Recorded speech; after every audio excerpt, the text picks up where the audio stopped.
Hi guys, welcome to 1 Minute 1 Mark channel. இன்றைக்கி நம்ம என்ன பார்க்க போகிறோம் அப்படின்னா, ஒரு ஸ்கீம் தான் பார்க்க போகிறோம். ஸ்கீமோட நேம் என்ன அப்படின்னா அகல் விளக்கு ஸ்கீம். இந்த ஸ்கீம் எங்கே லான்ச் பண்ணியிருக்காங்க அப்படின்னா, நம்ம தமிழ்நாடு கவர்மெண்ட். யார் லான்ச் பண்ணியிருக்காங்க அப்படின்னா, அன்பில் மகேஷ் பொய்யாமொழி அவர்கள், பள்ளி கல்வித்துறை அமைச்சர்.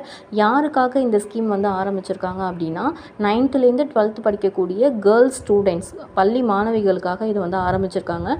இந்த ஸ்கீமோட நோக்கம் என்ன அப்படின்னா, இந்த 9லேருந்து 12 அப்படிங்கிறது மாணவிகளுக்கான டீனேஜ். ஸோ அவங்களுக்கு உடல் அளவிலையும் மனதளவிலையும் சமூக அளவிலையும் இணையம் வழியாக ஏற்படக்கூடிய பிரச்சனைகள், தாக்கங்கள், ஸோ அவங்களுடைய மனமாற்றங்கள், இது எல்லாத்தையும் எப்படி கையாள்வது அப்படிங்கிறத பெண் ஆசிரியர்களை கொண்டு இந்த நடத்தக்கூடிய இந்த திட்டம் தான் இந்த அகல் விளக்கு ஸ்கீம். ஸோ இதனால் அந்த பெண் ஆசிரியர்களை வச்சு அந்த ஸ்டூடெண்ட்ஸ்க்கு எப்படியெல்லாம் கைட் பண்ணுறது, அவங்கள எப்படி ஒரு